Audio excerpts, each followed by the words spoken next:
All right, it's a great weekend already because it's only Friday at the show, and I am talking to a Star Trek legend.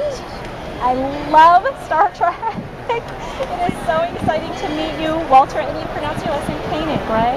Walter Koenig of Star Trek, of the original, the best Star Trek. Now, today is the release date of Star Trek Into Darkness. What did you think? I thought it was brilliant. I loved it. It was very. It had all the eye candy you would want, you know.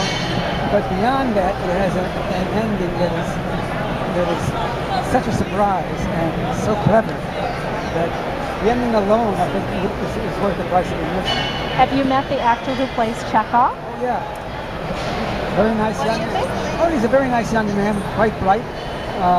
He's done several leads in movies, you know. This is not his first go at it. Very talented.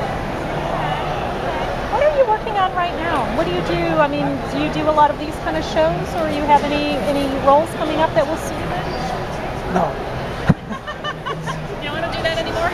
No, it's not that I don't want to do it. It's just, it's not in the cards. Well, I did a trailer for a movie called Cowboys and Engines.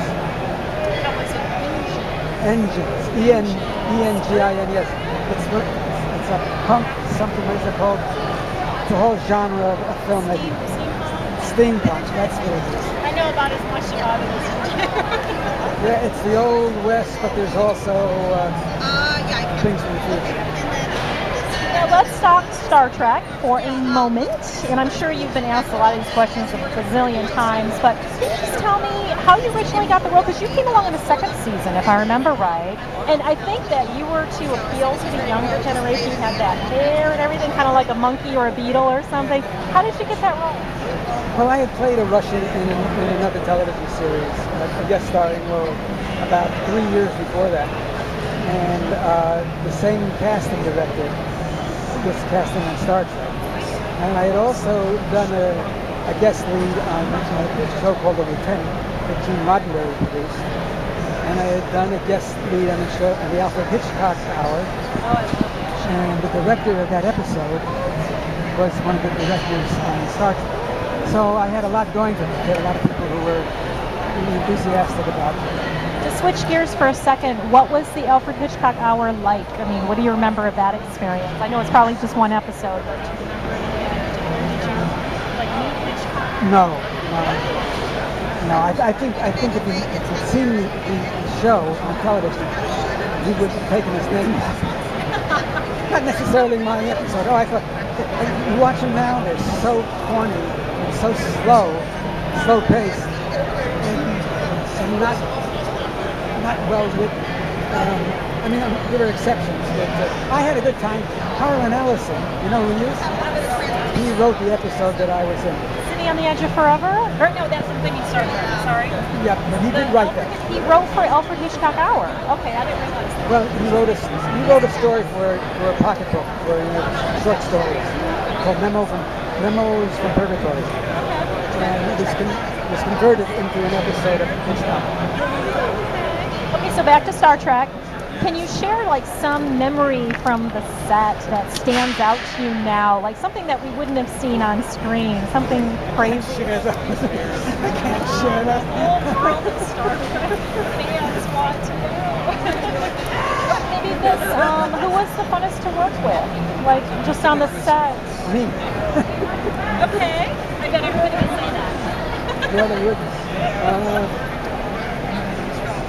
Well, when DeForest was alive, you know, he was a great guy, and we thoroughly enjoyed working with him. I think we got along very well with, we as a collective got along very well together. There was maybe one exception, you know, but it was a good experience.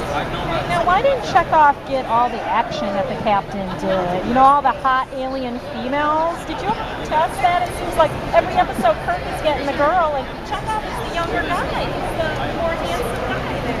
Well, I got the girl 3 times.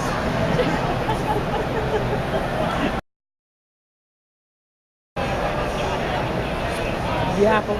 I got the girl in the apple. Okay. And the OK Corral one.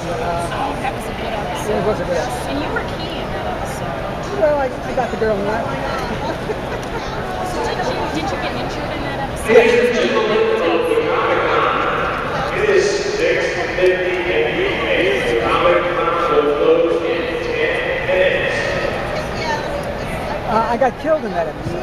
Please wrap up your shopping and head for the exit so that we can close up and be ready for tomorrow. Please come back tomorrow for more exciting time. There's some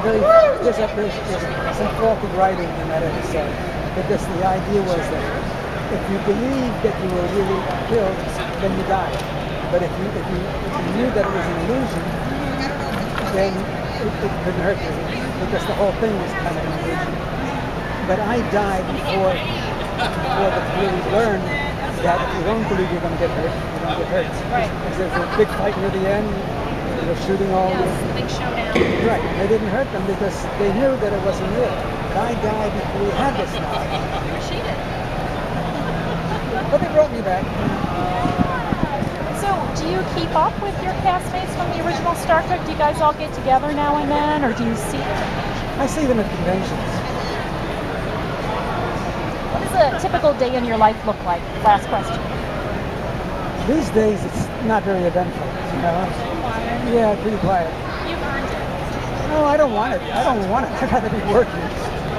I did a graphic novel that's been published called Things to Come, and I've written 3 books and I've done a bunch of screenplays, so I keep busy that way. Thank you so much. It's so wonderful to meet you. That's it. Love you in Babylon 5. Psy-Core. That's it. Yeah, I love that. It's great. Thank you.